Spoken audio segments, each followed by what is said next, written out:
Lumabas ang balita tungkol sa tunay na dahilan ng hiwalayan ng isang sikat na celebrity couple, na sina Kim Chu at Sian Lim.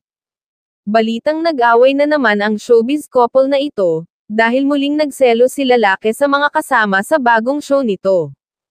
Ayon sa isang reliable source, sa taping pa lang daw ay panay na ang check-up ni Sian kay Kim, dahil alam niyang napapaligiran ito ng maraming guys.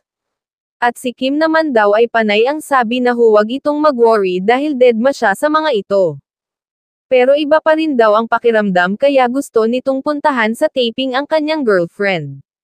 Pero pinagbawalan siya, dahil nasa gitna rin ito ng kanyang taping.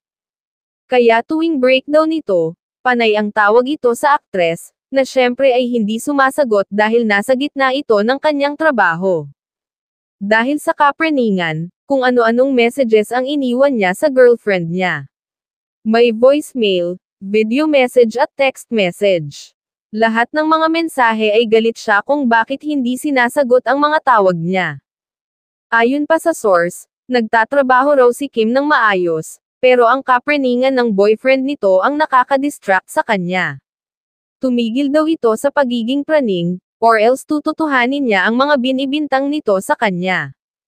Maaalalang nagsimula sa nakakaintrigang mga tanong ni Vice at sagot ni Kim dahil alam naman ng unkabogable star na si Sian Lim ang boyfriend ng aktres. Tinanong kasi ni Vice si Kim ng, ano yung kulang ka, pag wala ito? Sagot ni Kim, kulang pag walang usap. Paliwanag niya, mahalaga raw talaga ang komunikasyon sa isang relasyon.